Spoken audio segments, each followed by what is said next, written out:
The city below was a galaxy of lights, a glittering promise of money and dreams. Up here, in the penthouse that pierced the very top of the fog, the promise felt thin. This was Lucas Thorne's world. A glass box in the sky, all sharp angles, and cold surfaces that reflected back 100 copies of the same perfect party.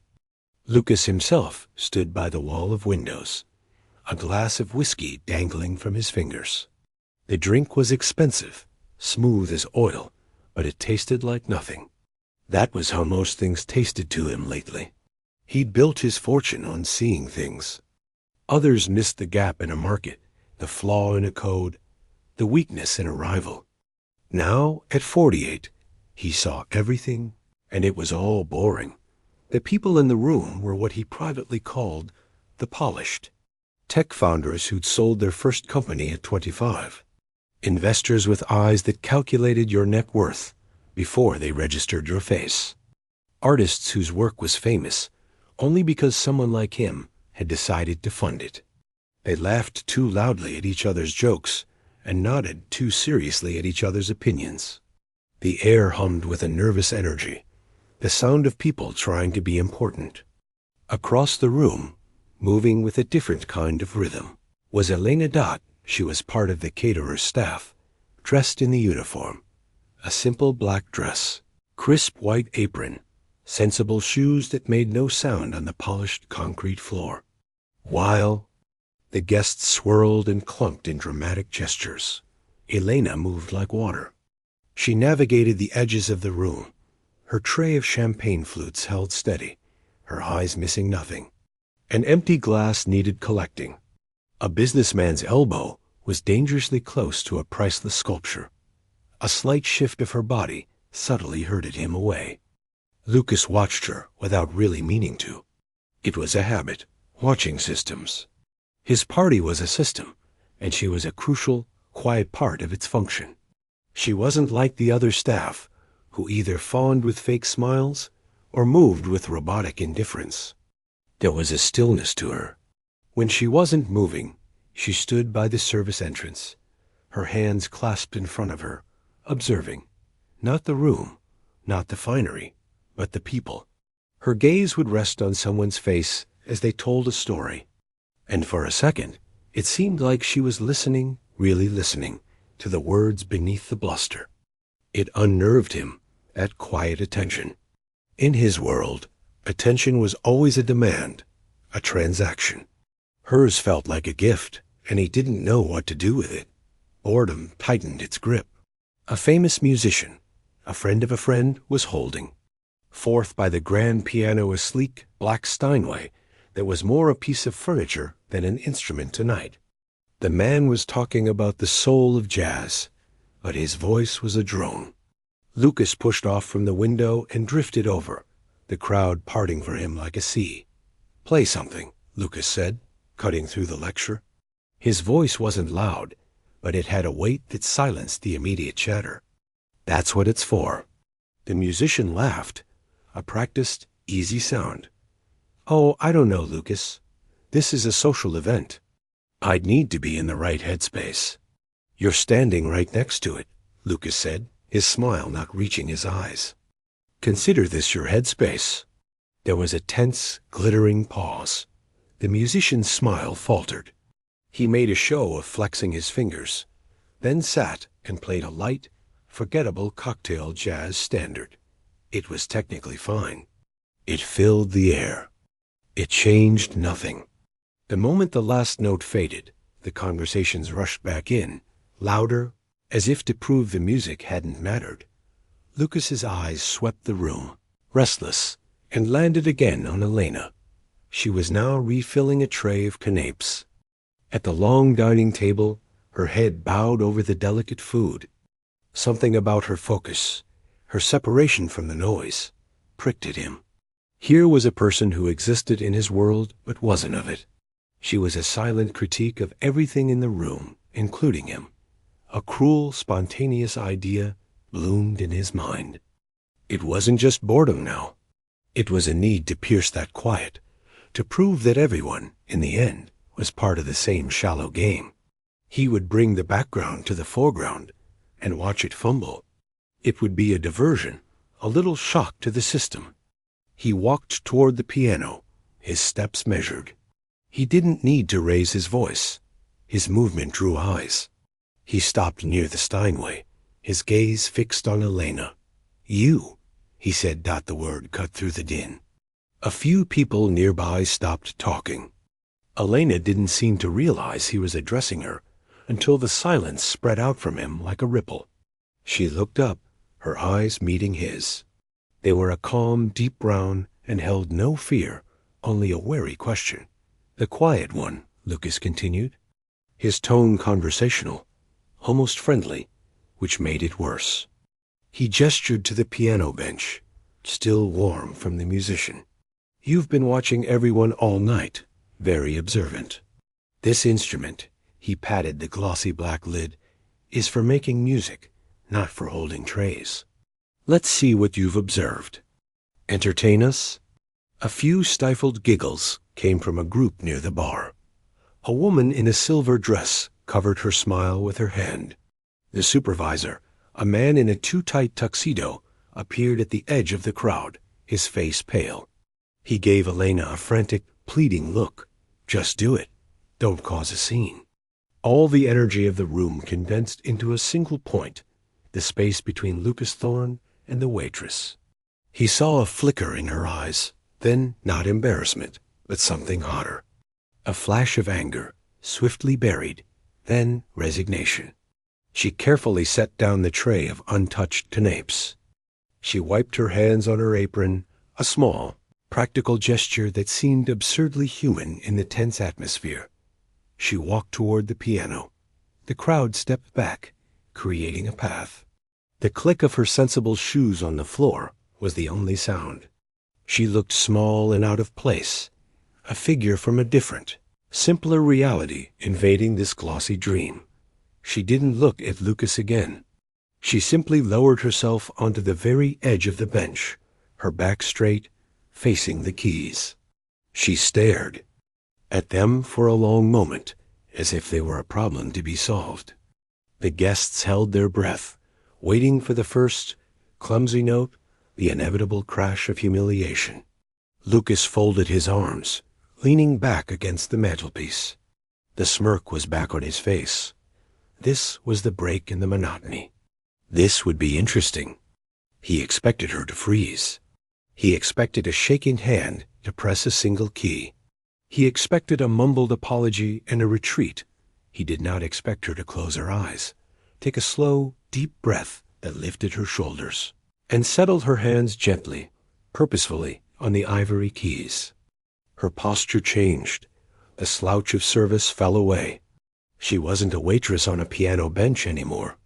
She was a musician about to begin, and then she began. The silence that followed that first chord wasn't just an absence of sound. It was a presence. It was heavy and thick, and it sucked the air right out of the glittering room. It was the kind of silence that happens after a door slams shut, locking you in with something real. The single, deep note she had played still seemed to hang in the air, vibrating in the crystal of the champagne glasses. Everyone had been ready for a stumble, a wrong note, a child's tune played with one finger.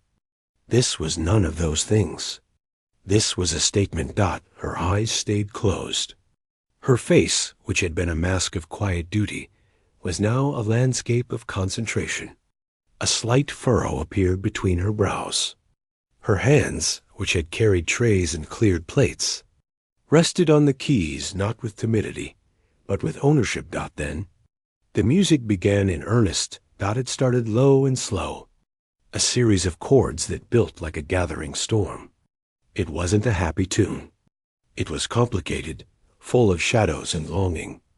It was the sound of memory. The melody rose, twisting and turning, powerful and sad and beautiful all at once. It filled the vast, cold space of the penthouse, finding the corners where laughter had just been, and replacing it with something raw. Lucas Thorne felt his smirk die on his face. His arms, which had been crossed in smug satisfaction, slowly unfolded and fell to his sides. He was not a musical man. He understood data, patterns, growth charts. But you didn't need to be a musician to understand what you were hearing. This was not someone who had taken a few piano lessons as a kid. This was mastery. He watched her hands. They moved with a shocking speed and precision, leaping across the keys, weaving the deep bass notes with the singing, sorrowful melody higher up. There was no hesitation, no sheet music. The piece lived inside her, and she was letting it out. A man near the front, a venture capitalist who had laughed the loudest moments before, stood with his mouth slightly open, a forgotten olive from his martini skewered on a toothpick. The woman in the silver dress wasn't smiling anymore. She was staring, her head tilted, as if trying to translate a powerful emotion she didn't have a name for. The music swelled. It became furious, a torrent of notes that sounded like a struggle against something immense. Elana's body moved with it, not with dramatic flair, but with the natural motion of someone channeling a force. Her shoulders tensed. Her back remained straight. A strand of hair came loose from her neat bun and fell against her cheek. She didn't brush it away. For Lucas, the room began to dissolve. The expensive art on the walls, the rare sculptures on their pedestals, the people in their designer clothes, it all started to look like a stage set, flimsy and fake. The only real thing in the room was the sound coming from the piano and the woman creating it. He had meant to expose her, to prove that everyone had a price, a limit, a place. Instead, she was exposing him. She was exposing the hollow heart of his perfect party, of his perfect life. He felt a strange, cold feeling in his stomach. It wasn't guilt, not yet. It was the feeling he got when he looked at a line of code and realized there was a fundamental flaw in it, a flaw that meant the entire project was built on a mistake. He had made a catastrophic error in judgment. The music changed again. The fury softened into a passage of such profound sadness that it made the air feel thin. It was a lonely sound. It spoke of empty rooms and quiet goodbyes. A few people in the audience looked down at their feet, suddenly uncomfortable. Someone near the back sniffed quietly. Elena's expression, in that moment, was unguarded. The concentration was still there, but beneath it was a deep personal pain that the music gave shape to. She wasn't just playing notes. She was telling a story without words. A story of loss, of something precious, broken. And, as suddenly as the sadness had come, it transformed. The melody fought its way back, not to anger this time, but to a kind of defiant hope. It was a climb out of a deep well, hand over hand, toward a distant light. The notes came faster, brighter, layering over each other in a complex, joyful triumph. Lucas found he couldn't look at her anymore. He looked at his guests instead. He saw awe on their faces. Real, genuine awe. Not the polite interest they showed when he talked about his latest acquisition, but the kind of wonder that makes people forget themselves. They were captivated. They were, for the first time all night, completely and utterly present. The final minutes of the piece were a crescendo, a magnificent, powerful conclusion that seemed to shake the very windows. When she played the last, resounding chord, she held her hands down, letting the sound ring through the room until it faded into nothing. And then there was silence again. This silence was different from the first. It wasn't tense or expectant. It was stunned. It was full. Elena opened her eyes. She slowly lifted her hands from the keys and placed them in her lap. She didn't turn to face the room. She just sat there, her shoulders slumping slightly, as if the performance had taken every ounce of energy she had. The spell was broken. She was just a waitress on a piano bench again. The sound that broke the silence wasn't applause. It was the sharp, clear crash of a champagne flute hitting the marble floor and shattering. A server had been so transfixed, he'd simply let go of his tray. The sound jolted the room awake, and then the applause came. It wasn't polite, golf clap applause. It was thunderous. It was a roar. People were clapping not just with their hands, but with their whole bodies, leaning forward, their faces alive with emotion. Whistles cut through the noise. Someone shouted, "Bravo!" Elena flinched, as if the noise was physically painful. She finally turned, her eyes scanning the crowd of cheering, wealthy strangers, and found Lucas. Their eyes met across the room. In her gaze, he saw no pride, no triumph. He saw exhaustion and a deep, weary anger. She had given them a piece of her soul, and they were treating it like just another spectacular party trick. She stood up. The applause grew even louder. She gave a small, quick nod, not a bow, just an acknowledgement. Then she walked away from the piano, away from the spotlight, heading straight for the service entrance. Her supervisor, his face now flushed with a different kind of panic, tried to stop her, to get her to bask in it, but she moved past him without a word and disappeared through the door. The party tried to restart. The noise level crept back up, but the conversation had changed. Everyone was talking about her. Who was that? That was unbelievable. Why is she working here? Lucas Thorne didn't join any of the conversations. He stood frozen by the mantelpiece, the ghost of the music still echoing in his bones. He looked at the empty piano bench, then at the door she had vanished through. The taste of his expensive whiskey was now ash in his mouth. He had wanted to crack open her quiet world for his own amusement.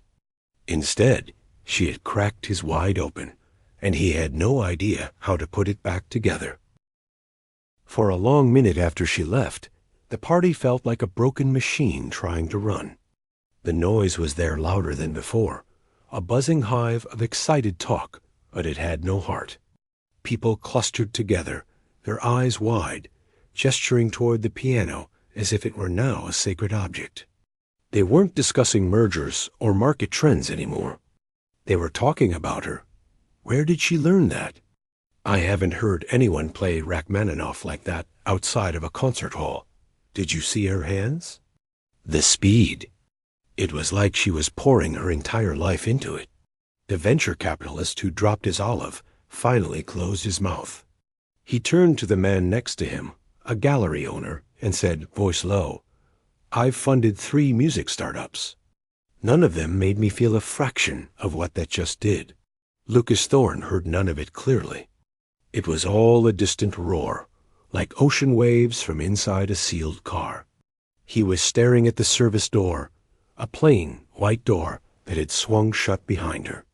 In his mind, he kept replaying the look in her eyes just before she left. It wasn't the anger of someone who'd been humiliated. It was colder, sharper. It was the look of someone who had revealed a deep, private wound to a room full of strangers as a joke, and now had to walk away from their applause. He felt a hand on his arm. It was a woman, a socialite known for her brutal parties. Her face was flushed with excitement. "Lucas, you absolute devil. How did you know? What a fantastic bit of theater. Hiring a concert pianist to serve canapes? It's genius." He pulled his arm away, not roughly, but with a stiffness that made her blink. "I didn't know," he said, his voice flat. He didn't wait for her response. He started moving across the room. The crowd instinctively parted for him again, but this time it felt different. Before, they moved aside for his power, his money. Now, they moved aside because he looked like a man walking through a dream, his face pale and set. He was heading for the service door. He pushed through it and entered another world. The hallway was narrow, lit by harsh fluorescent lights. The air was warm and smelled of roasted garlic and dish soap. The sounds of the party were muffled here, replaced by the clatter of pans and the rush of water from the kitchen at the far end. It was the real machinery of his evening, stripped of its glitter, he saw her halfway down the hall. She had her back to him, leaning against a wall next to a stacked pallet of empty glass bottles. Her head was bowed, and her shoulders were shaking silently. A few feet away, the supervisor in the tight tuxedo was talking at her, his hands chopping the air. Unprofessional. Completely unprofessional. You can't just walk off the floor like that. And what was that? You embarrassed Mr. Thorne. You embarrassed the company. She didn't look up. She just shook her head, a small, tired movement. The supervisor saw Lucas and froze, his face draining of color.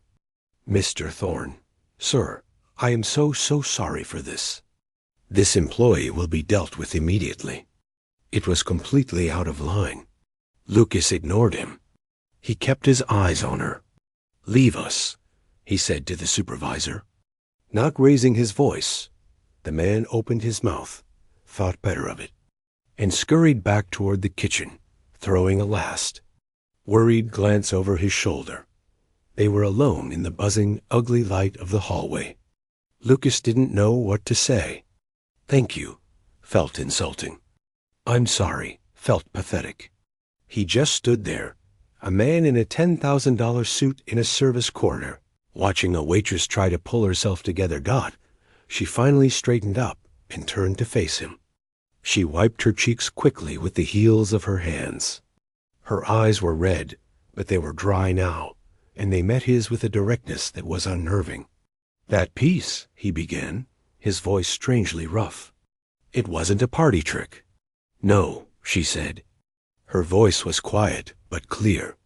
It had none of the melodic softness of the music. It was worn, like an old stone step. It wasn't. Why are you here? The question came out more bluntly than he intended. It sounded like an accusation. A faint, bitter smile touched her lips. To pay rent. To pay for medicine. To pay for the nurse who sits with my father for 4 hours a day so I can come here and serve mini quiches to people like you. She said it without self-pity. It was just a list of facts. Your parents are sick? He asked. Were. She looked away, down the bleak hallway. My mother had early onset dementia. It started when I was 17. My father cared for her until his heart gave out 2 years ago. Now he needs care. The kind that costs money. The story was delivered in simple, brutal sentences.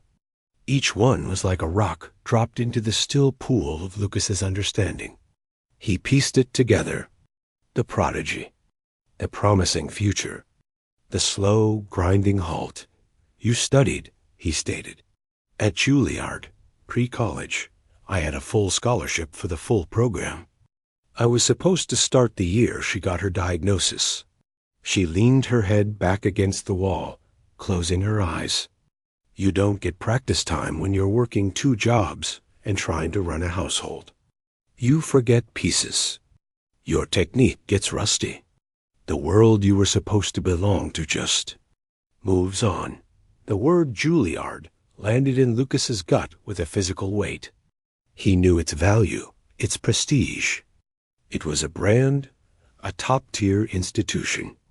To have that, and then to lose it. It was a kind of loss his spreadsheet brain couldn't quantify. And the piano? He asked, nodding back toward the party. You haven't forgotten that. She opened her eyes and looked at him, and for the first time, he saw a flash of the passion that had fueled her playing. That piece? Rachmaninoff's Second? That was hers. My mother's favorite. She would play it for me when I was a child, before she started to forget. I learned it for her. It's the last one I learned. The only one I've been able to hold on to. I play it in my head on the bus. I hear it when I'm washing dishes. It doesn't rust. Lucas was silent. He had built his life on acquiring things, companies, properties, rare objects. The idea of holding on to something so fiercely, not to own it, but to keep a memory of a person alive, was foreign to him. It was a currency he didn't trade in. The supervisor peered nervously from the kitchen door. The party was waiting. The real world, Lucas's world, was pressing in. He took a step closer. He wasn't used to feeling this off balance. "What's your name?" he asked. It seemed like the most basic, the most human question he could start with. She studied him for a moment, as if deciding whether to answer. "Elena," she said finally. "Elena," he repeated. The name felt solid in the middle of all this confusion. What I did out there. It was cruel."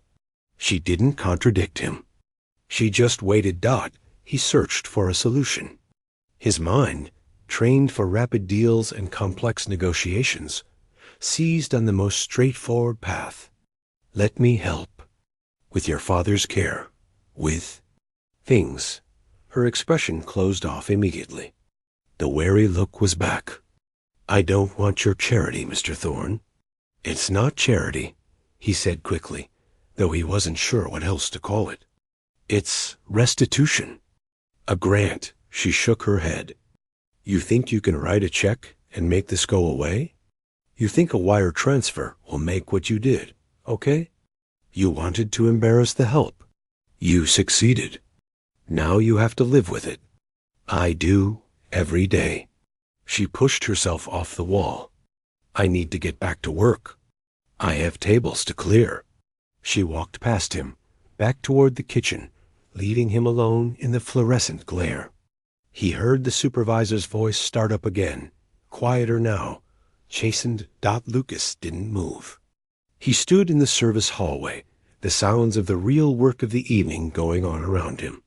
For the second time that night, the glittering party on the other side of the door felt like a lie. But now he had a name, and he had a story. And for a man who solved problems for a living, it was the most unsolvable human problem he had ever encountered. He couldn't code his way out of it. He couldn't buy his way out of it. He had simply come face to face with it, and it had left him standing in a hallway that smelled of garlic and regret, with absolutely no idea what to do next. The following days were strange for Lucas Thorne. His world, which usually ran with the clean, predictable hum of a server farm, was filled with static. He would be in a board meeting, listening to a presentation on quarterly projections, and a fragment of that music would echo in his mind, a particular swell of notes that sounded like heartbreak. He'd look out over the San Francisco skyline from his office, a view he owned, and instead of seeing opportunity, he'd see 1,000 windows behind which other, quieter dramas were playing out. He couldn't forget her face. Not when she was playing, but after. In that harsh hallway light. The utter exhaustion. The refusal of his help. Asterisk, "You think a wire transfer will make what you did okay?" Asterisk, it gnawed at him. He was a man of solutions. A problem was identified, analyzed, and dismantled. This was a problem he had created, but he couldn't find the lever, the algorithm, to fix it. Charity was rejected. An apology felt worthless. He replayed their conversation, and one word she'd used stuck out: restitution. It was a legal term. It implied a debt, an imbalance that needed correcting. He called his assistant into his office. "The catering company from the penthouse event last week. I need the contact information for the owner, and I need the full personnel file for one of their servers. Elena." He didn't have a last name. His assistant, a woman who had handled far more unusual requests, simply nodded. "I'll see what I can obtain discreetly, Mr. Thorne." The information arrived the next morning. It was sparse, just an employment file. Her full name, her address, an apartment in a neighborhood that was a 45-minute bus ride from his building on a good day. Her emergency contact, her father's name with a note about medical alert next to it. She had been with the catering company for 3 years. No disciplinary issues until the note from the supervisor about the piano incident. It felt like reading a shadow. It told him nothing of who she was, only of what she did to survive. The gap between the person in this file and the person who had played that music felt like a canyon. He did something he hadn't done in years. He went for a drive without a destination. His car, silent and powerful, navigated the hills until he found himself in her neighborhood. It wasn't poor, but it was warm.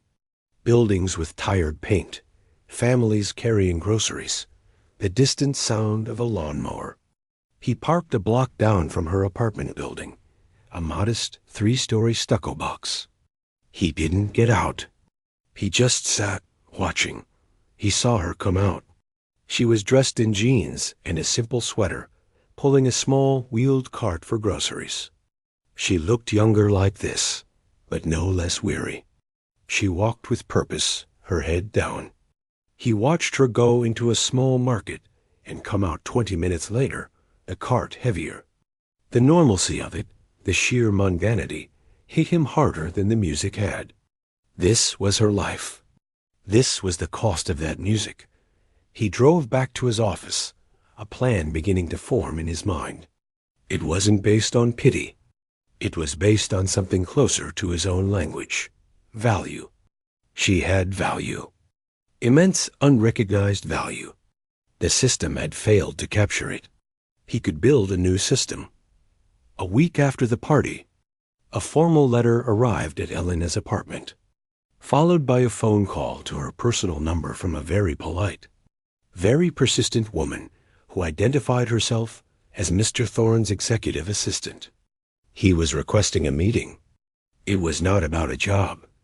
It was a business proposition. The assistant made it clear that refusing to meet would not end the contact. Mr. Thorne was, if nothing else, relentlessly thorough. Elena, suspicious and tired, agreed.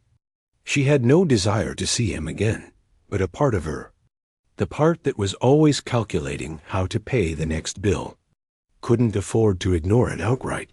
They met not in his skyscraper office, but in a quiet, neutral conference room at a private library he sometimes used. He was already there when she arrived, dressed more casually than she'd seen him, in a simple shirt and trousers. He stood when she entered.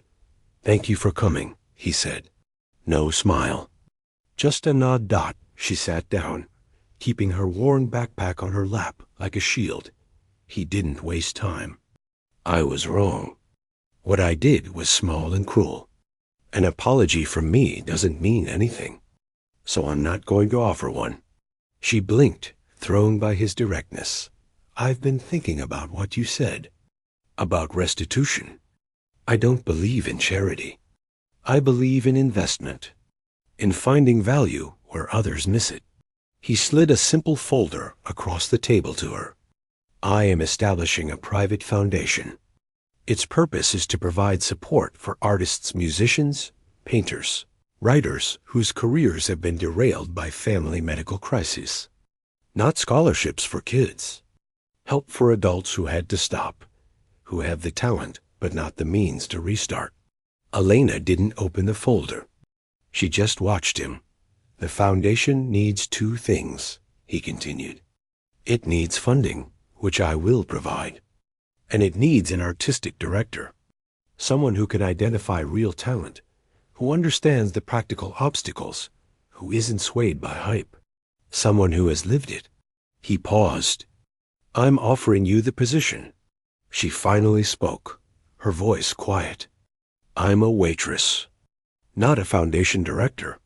You're a Juilliard-trained pianist who played Rachmaninoff's Second Concerto from memory after a 6-hour shift. You are exactly what this needs." He tapped the folder. "The details are in here. It includes a salary, health benefits, a flexible schedule, and a separate annual grant for your father's in-home care, administered by the foundation, not by me personally. It also includes access to a practice studio in the foundation's building. No strings. It's yours to use when you want." He was laying out terms like a contract. It was the only way he knew how to communicate something real. Elena slowly opened the folder. The numbers were there. The salary was more than she made in a year. The care package was comprehensive. It wasn't a lifeline. It was a solid ground beneath her feet. Why? She asked, looking up from the papers. Really, is this just guilt? A fancy way to make yourself feel better? Lucas leaned back in his chair. He looked out the window for a moment, choosing his words carefully. The other night, in my home, was the first real thing that has happened to me in a long time. Everything I have, it's all a negotiation, an exchange. That music wasn't. It was a gift, even though I forced it from you. I broke something. I can't fix what I broke, but I can try to build something new around it. This, he said, gesturing to the proposal, is not for you. Not entirely. It's because I can't have that. That real thing? Be the thing I destroyed. I need it to be a thing I helped build instead. It was the most honest thing he had said in a decade. Helena looked down at the papers again. Her fingers traced the edge of the page. She thought of the long bus rides, the aching feet, the smell of her father's medicine, the silent piano that lived only in her head. She thought of the feeling of the keys under her hands again, the vibration of the sound in her chest. The artistic director, she said slowly. I would have the final say? On who gets help? Yes, he said. Your judgment. Your criteria. And the practice studio. It would be available at night? After I'm done with everything else? 24 hours a day. You'd have a key. She took a deep, shaky breath. It wasn't a rescue. It was a job. A hard, meaningful job that came with the tools she had lost. It was restitution, not as a handout, but as a recognition of value. It was a way to turn the worst moment of her professional life into something that could help others avoid the same. Cliff. She looked at him across the table. The arrogant tycoon was gone. In his place was a man who looked, for the first time, unsure of his next move. He was waiting for her counteroffer. I'd want to meet the other board members, she said, her voice firmer now. And I'd want to draft the artist application process myself. I don't want it to feel like begging. It should feel like an audition. A faint, almost invisible relief passed over Lucas Thorne's face. He nodded. Of course. Those are excellent points. Elena closed the folder. She didn't sign anything. Not yet, but she held on to it. I'll need to think about it. I'll need to talk to my father's care team. Take your time, he said. And he meant it. She stood to leave, the folder clutched tightly. At the door, she stopped and turned back. The piece I played, Rachmaninoff wrote it after a breakdown. He couldn't write anything for years. A doctor helped him. He found his way back. She didn't smile. Just context. Then she was gone. Lucas Thorne sat alone in the quiet conference room. He didn't feel the thrill of a closed deal. He felt something else, something quieter and more fragile. For the first time in a very long time, he felt like he might have just done the right thing. And he knew the work, for both of them, was only just beginning. The Foundation's launch event was held 6 months later. It was in a different space, a renovated loft with high ceilings and warm wood floors, a place that felt creative, not cold. It was called the Second Movement Foundation. The name had been Elena's idea. It was a musical term for the slower, more reflective part of a symphony. But it also meant something else, a fresh start, a new chapter after the first had ended. Lucas Thorne stood near the back, a glass of water in his hand. The crowd was different from his penthouse party. There were artists here, their clothes a little more varied, their conversations a little less about money. He saw a sculptor with clay under her nails, talking to a woman who had been a concert cellist before adopting 2 siblings out of foster care. He saw journalists and a few curious donors he'd persuaded to join. The energy was nervous but hopeful. A low hum of possibility got Elena moved through the room. She wore a simple, dark blue dress. It was new, but it wasn't flashy. She looked like herself, just a version with slightly less weight on her shoulders. She stopped to speak with an older man, a jazz saxophonist who'd put his career on hold to care for his wife. She listened, really listened, her head tilted in that way Lucas remembered. She wasn't serving them. She was with them. He watched as she made her way toward the small, upright piano in the corner. It wasn't a grand Steinway. It was a well-loved Yamaha, chosen for its warm, honest sound. A quiet fell over the room, but it was a comfortable quiet, full of respect. She didn't speak. She simply sat at the bench, adjusted the height, and placed her hands in her lap for a moment. She looked out at the people, not at the investors in the back, but at the artists in the front, the ones with tired eyes and cautious hope. She gave them a small, acknowledging nod. Then she began to play Dot. It wasn't Rachmaninoff this time. It was something different. It was a piece by Chopin, a nocturne.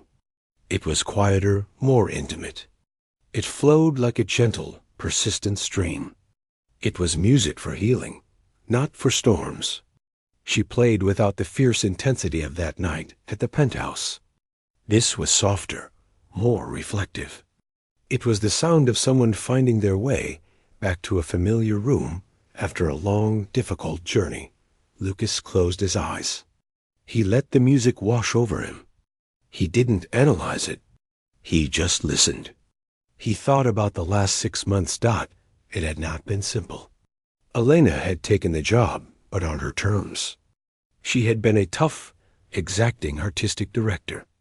She'd rejected his first proposals for the application forms as too corporate. She'd argued for higher stipends, for mental health support as part of the grants. She'd insisted the practice studios have good light and decent coffee. She had, in short, been a partner, not an employee. And he had, to his own surprise, listened. She saw things he didn't. He'd visited her father once with her permission. He'd brought no flowers, just sat in the small, tidy living room while the nurse worked in the other room. The old man, frail in his chair, had nodded at him, his eyes sharp for a moment. "You're the one from the party," he'd said, his voice a whisper. She played her mother's song. Lucas had just nodded back, a knot in his throat. There was no business to conduct here, only the fragile reality of a life.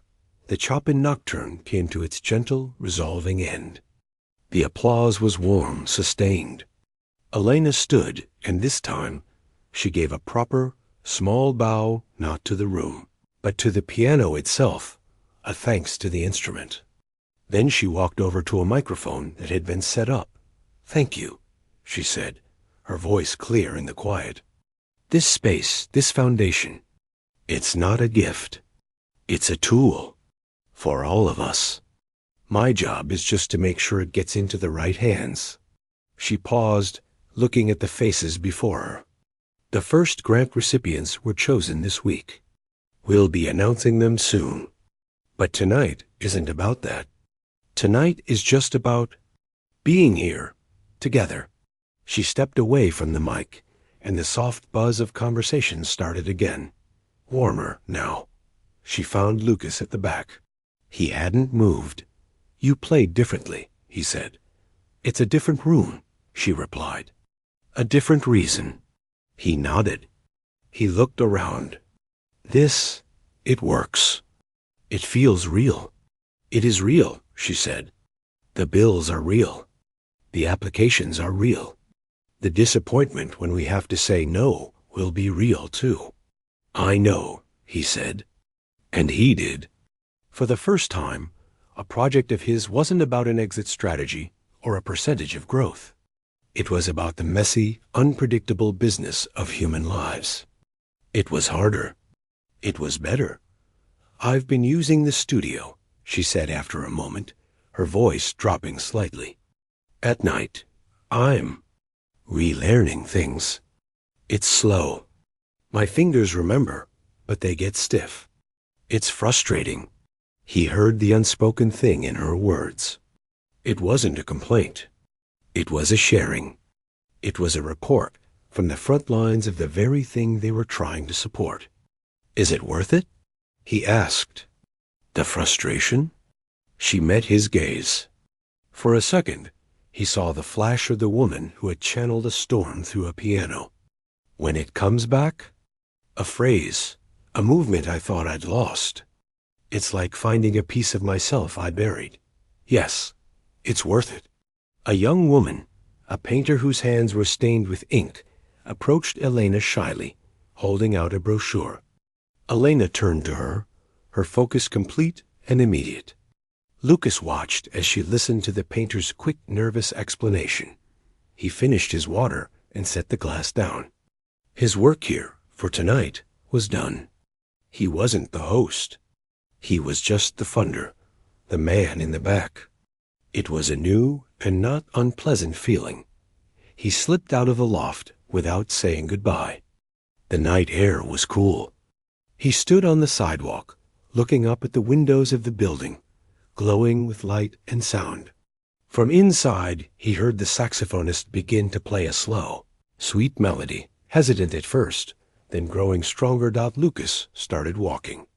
His car and driver were waiting around the corner, but he didn't head that way. He walked for a few blocks, the city sounds filling his ears. He thought of the empty perfection of his penthouse and the warm, slightly chaotic buzz of the loft. He thought of the crushing, manipulative boredom that had led him to humiliate a waitress, and the complex, difficult satisfaction of building something that might actually matter. He hadn't fixed her life. He hadn't been a hero. She had taken the tools he'd helped provide and was rebuilding her own life, brick by brick, note by note. And in doing so, she was helping others do the same. He reached for his phone out of habit to check the markets in Asia, to see the latest metrics on a deal. He stopped. He put the phone back in his pocket. Instead, he just kept walking, the echo of the Chopin and the sound of the saxophone finding its voice, lingering in the air around him. It wasn't a perfect melody. It was better than that. It was a work in progress. And for the first time in a very long time, Lucas Thorne felt that he was too. The story wasn't about a tycoon and a waitress anymore. It was about two people who had accidentally showed each other a different path, and were now, slowly, figuring out how to walk forward. Not together, but in parallel, toward something that finally felt like it might be real.